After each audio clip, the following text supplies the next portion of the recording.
All right, so we're back, and you guys have really thrown us a curveball this time Yeah. with this deep dive into all these executive orders Trump signed as he gets back into office. Hmm. It's just this like flurry of activity, and it seems like it touches on everything: Right. immigration, climate change, and even TikTok. It is kind of fascinating, though, to see Yeah. how a president can just like immediately Right. make these changes with executive orders. Right. I mean, they have the potential to really shift things Oh, yeah. dramatically. Yeah. They raise some serious questions. For sure. And that's kind of what we're here to do, right? I mean, we Yeah. don't just want to list off what he signed, but really analyze the stuff. Like, Exactly. what could the impact be? Are there going to be legal battles? Right.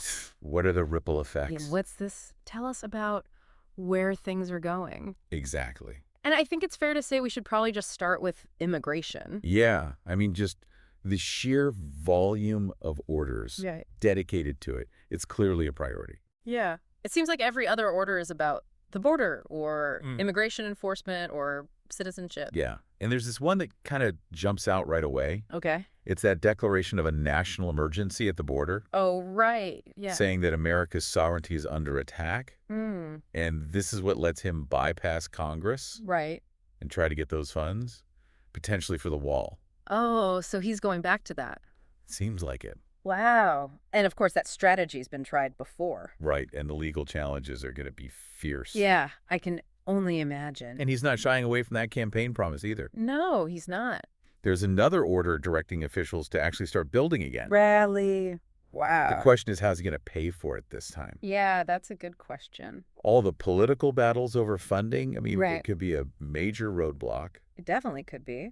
And even beyond the wall, there are all these orders Okay. targeting how immigration enforcement actually works, Okay. like ending catch and release. Right. It basically means they're going to detain more migrants instead of letting them live in the U.S. while they wait for their hearings. Oh, wow. Okay, So that raises all these logistical challenges. Yeah, where are they going to put all these people? Exactly. And what about their legal rights? Yeah, that's a big one. It's a potential humanitarian crisis. Yeah, it really is. And that's not all. Oh, there's more. He's bringing back Remain in Mexico, too. Oh, gosh. So asylum seekers have to wait in Mexico for their U.S. court dates. Mm-hmm. But this was controversial before, It really was. and it's going to be under scrutiny again. Yeah, I can imagine. Then there's this order trying to deny birthright citizenship Oh, wow. to kids born in the U.S., to certain migrants, those who are here illegally or on temporary visas. Hmm. And this is like a direct challenge to the 14th Amendment, Oh, wow. which says anyone born on U.S. soil is a citizen. Hmm. I mean, you can bet there will be legal challenges right away. Yeah, that seems like a pretty risky move, doesn't it? It does. Like, can you actually just go around a constitutional amendment? It really makes you wonder about Right. the limits of executive power. Yeah, for sure.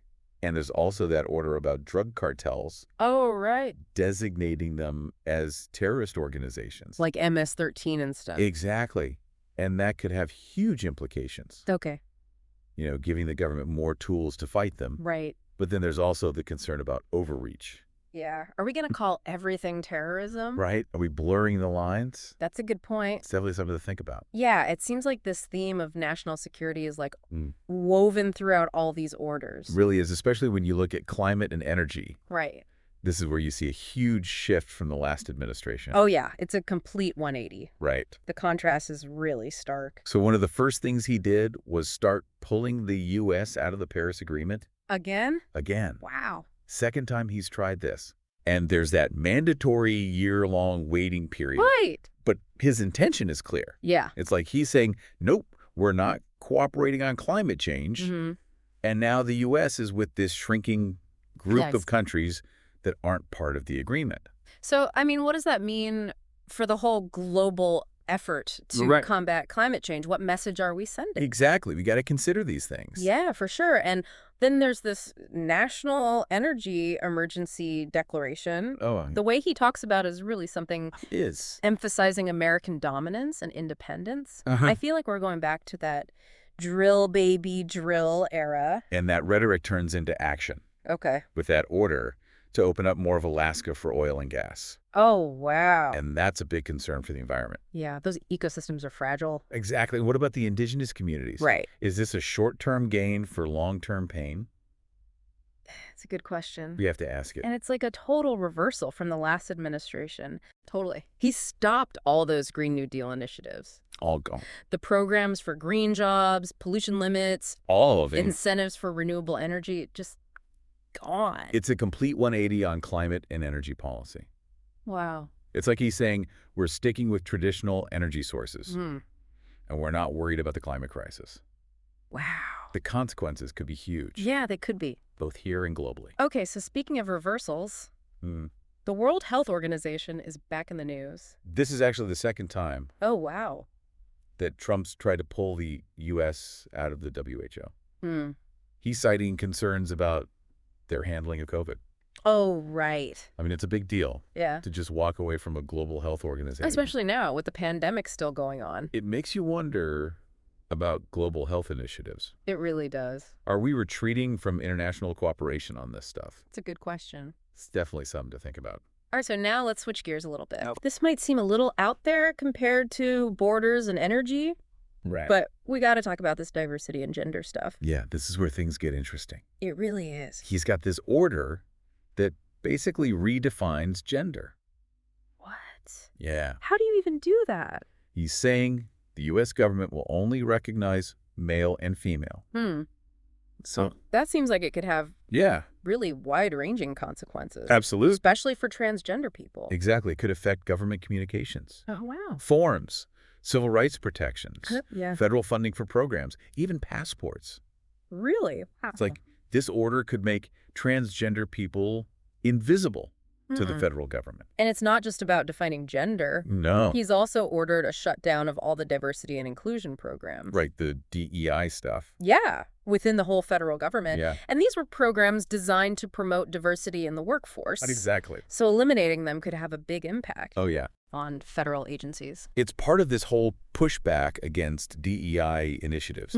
Some say they're unnecessary or even harmful. Right. Others say they're crucial for addressing inequality. It's a complex issue Very complex. with strong opinions on both sides. Definitely. So it's like a rollback of all these efforts Uh-huh. to promote diversity and inclusion. In the federal government. What kind of message does that send? Exactly. Could this affect the private sector too? Possibly. This is something we got to keep an eye on. It could have ramifications beyond just the federal workforce. Okay, so before we move on, Mhm. there's this one order that just seems totally random. The TikTok one. Yeah, it seems so out of place Right. compared to all this other stuff. It does.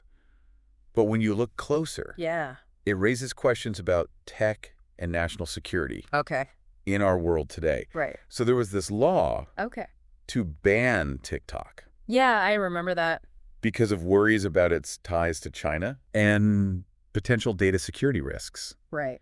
And Trump was all for it Yeah, he was. back in his first term. Right. But then right before he left office, Yeah. he postponed it Interesting. too. It's kind of funny how personal interests Yeah. can influence policy decisions. That's for sure. Maybe his campaign liked being on TikTok. It's possible. Who knows? It leaves us with all these questions Yeah. about TikTok's future in the U.S. Will they actually ban it eventually? Right. Will they find a way to navigate all this? Only time will tell. It really is a fascinating example It is. of how these orders, they're powerful. Right. That they exist in this constantly changing world. Right. But we're just getting started. Oh, yeah. You flagged a couple more orders here I did. that we need to unpack. Absolutely. There are a few more that need more discussion, Okay. especially that one about the death penalty. Okay, let's dig into that in part 2 of our deep dive. This one's a bit unsettling. Yeah. It's about the death penalty. It- He's reinstating it at the federal level. Wow. It's been dormant for years. I didn't even realize. And it seems pretty targeted. Oh, it's not just a blanket reinstatement? No, it focuses on certain immigrant criminals. Okay. It says it would apply to anyone convicted of killing a law enforcement officer Wow. or anyone convicted of a capital crime, Okay. but committed by someone here illegally. An alien illegally present is what it says. That language is strong. It is. It feels like this could lead to so many problems. Yeah, legally and ethically. Right. I mean, the death penalty is already such a controversial issue. Exactly. And to apply it this way. It raises questions about due process Right. and the potential for discrimination. Yeah. And what about the Eighth Amendment? Right. Cruel and unusual punishment. There's definitely room for legal challenges here. I think it's safe to say this one will be scrutinized. Oh, yeah. A lot of legal hurdles. Definitely something to watch closely. Okay, so moving on. There's this order just titled Refugee Resettlement. What's that about? It's kind of vague. It is. There aren't many details, Okay. but it basically stops the U.S. refugee program. Right. It's unclear how long it'll last Mm. or what the criteria will be in the future. So for now, it's just frozen. Seems that way. Wow. And this is a big change. Yeah. The U.S. has always been a leader Right. in offering refuge to people fleeing violence. So what happens to the global refugee crisis now? Right. And what does this say about America? It feels like we're stepping back It does. from our humanitarian commitments. This is another one to keep an eye on. Definitely. Okay, so we've covered a lot of ground. Yeah, These orders are shaking things up they really are. all over American society. It's only been a few days, Right? and it's already a whirlwind. It shows you the power of the presidency, It does. especially when it comes to policy changes. Absolutely. But like we've been saying, Yeah. these orders are just the first step. Right. It's not over yet. There will be court battles, public opinion. And a future administration could reverse everything. Exactly. Yeah. That's what makes this so interesting. It does. We're seeing the start of something big, Yeah. and the implications could last a long time. So what are your big takeaways from all this? That's a good question. What should we be paying attention to? Well, for me, it's clear we have a president Yeah. who's not afraid to use his power, Uh-huh. even if it means controversy Right. or legal challenges. He's going for it. And it reminds us that these orders, Yeah. while powerful, All right. aren't absolute. They have to work within the system. Right, checks and balances. So their impact depends on a lot of things. Yeah. Court rulings, Congress, public pressure. It's all connected. It's a dynamic process. Definitely. And the outcome is unpredictable. That's why everyone needs to stay informed Absolutely. and think critically. About these changes. Yeah, don't just skim the headlines. We Yeah. got to go deeper, understand the nuances. Because these decisions affect everyone. They- Individuals, families, environment. The economy, our future. It all matters. Okay, so before we go to the last part, Hmm. I'm curious. Yeah. What's the one question that sticks with you Oh, that's a great question. after looking at all this? I think what I keep coming back to is how will this change the political landscape? Will these orders just make the divisions worse Right. or create new ones? Will anything really change? Yeah. Or will the next president just undo it all? It's hard to say right now, It is. but those are the questions we have to think about. Absolutely, as we move forward. And that's what the deep dive is all about. It is. We don't just give information. Right. We explore the the complexities. We want to empower listeners Yeah. to engage thoughtfully, It's about going beyond the headlines, digging deeper. understanding the world. Exactly. So as we go into the final part Okay. of our deep dive into these orders, Yeah. we want to leave you with this thought. Okay. These orders can change things fast. But their impact depends on so much. Legal challenges, public opinion. Future administrations. So what do you think their legacy will be?